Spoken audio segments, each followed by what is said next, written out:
oppose fascism. Again, we defeated Hitler in the 40s. We'll defeat fascism now. We will continue to defeat fascism as communists. So I guess you're a communist then by the sign of the flag. So why are you a communist? Well, I'm hardly going to be a capitalist. I mean, because I think workers should be entitled to the full fruits of their labour without exploitation or alienation by the rich. So you think capitalism exploits the people? Yes, obviously. I think that. But some people are concerned though that communism has killed a lot of people. Because we have Mao in China, Stalin in Russia. Capitalism has killed way more than any communist has killed. The US has orchestrated coups, imperialist wars across countries against the Sandinistas in Nicaragua, against Allende in Chile, attempted against Chavez in Venezuela, Castro in Cuba, against Vietnam, which they lost, against Korea, which they lost. There's no kind of country which has such a blatant record of breaking international law and human rights as the United States of America. No communist country, no socialist country has any kind of disastrous record on murderous regimes. What about the economy in Venezuela or in Cuba? Economic blockades from the US which interfere with a country's right to self-determination over its economic system, abuse and threats of imperialist wars, especially under the Trump era, which threatens to worsen the conditions of the Cuban people. It's not socialism that's failed, it's capitalism's interference in socialism. Do you think it's capitalist America interfering with the communist countries, which is making their economy go down the drain, basically? But okay, so how do you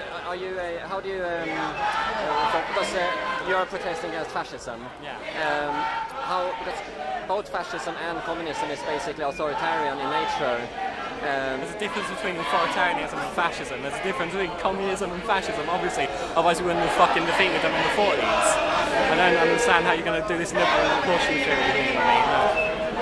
And what do you think of the recent terrorist attacks that happened? Because the EDL, they're protesting against. I was over at EDL and they interviewed them as well.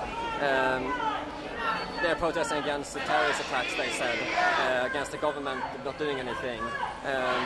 What's your response to that and the terrorist attacks and the government's actions on it?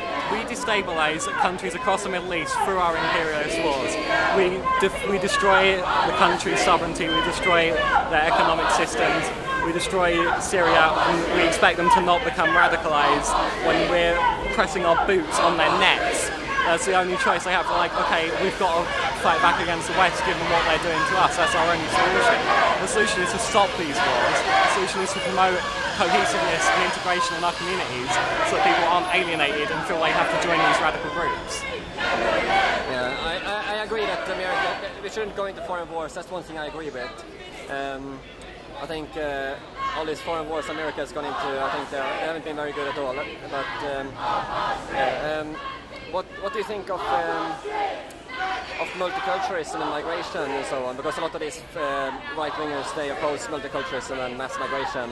What do you think of that? Is that anything you As I said, appreciate? We've alienated these communities, we've marginalised them and made them othered, so they feel like, okay, this country hates me, I may have to join this radical group. We need to welcome immigrants into our communities, because the design of capitalism is to pit other workers against each other. So if we're pitting British workers against immigrant workers, that's like stopping us from having radical action against capitalism. And so what do you think we should do? How do you think capitalism can be defeated then? Revolution. It's quite. Well, we're not ready yet. We're not there yet. We've got to build a class consciousness. People have got to be aware of how they're being exploited, and we've got to build proper movement. So, working on that. A lot of the Western world, basically all of the Western world, is capitalist. I mean, they got a lot of money. The whole establishment is capitalist in the Western countries. So I think it will be quite hard to do that, but yeah, it's a challenge certainly. But I mean, I can't believe, haven't I? And how do you think these kind of marches, protests like this, will affect, the establishment capitalist system? How is that going to make a change? Fascism is capitalism in its finest form. It's its purest form, and these are showing that the people don't accept that. The people are opposed. So you said fascism is capitalism in its purest form. Yeah. Because the Nazis, they were natural socialists. Yeah, but just because something calls themselves something doesn't mean they are. They persecuted communists. They blamed the Reichstag fire on the communists. They went after persecuted communists, them. that's for sure. Yeah. So they're hardly socialists, are they? They're attacking other socialists. I think from what I've been researching, they had socialist economic policies, whereas they had right-wing social policies. Nationalist protectionist economic policies similar to Trump's. That's not socialism. Socialism doesn't pit workers against one another. Socialism doesn't run ethnic cleansing against Jewish people. What do you think of Trump?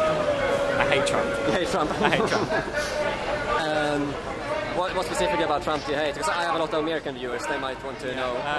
Well, he's also a capitalist in his purest form. He's advocating kind of the protectionist economic policies, but not from a leftist perspective, from a right-wing perspective, which ends kind of immigration, which ends social cohesion. It promotes tax cuts for the wealthy. It promotes anti-LGBTQ rights, anti-women policies.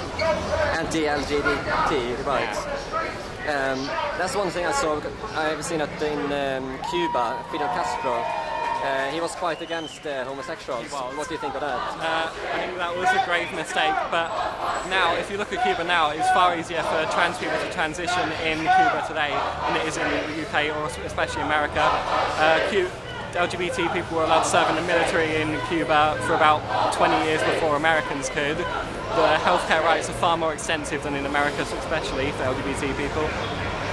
You've got much less homelessness and poverty in Cuba than there is in America, and then poverty disproportionately impacts LGBT people. So I'd say today in Cuba, it's far easier to be non-straight, non-cis than it is in most Western countries. Okay. Well, thank you very much for your time. Where are you from? I'm just seeing a guy on YouTube. What's your YouTube channel? Peter Sweden. Okay. I'm from Sweden. Nice to meet you. Hello. Oh, you follow me? Yeah, it's so good to meet you. Okay, nice to meet you. Hamish. What's your sport? You getting some good footage? Yeah, there was a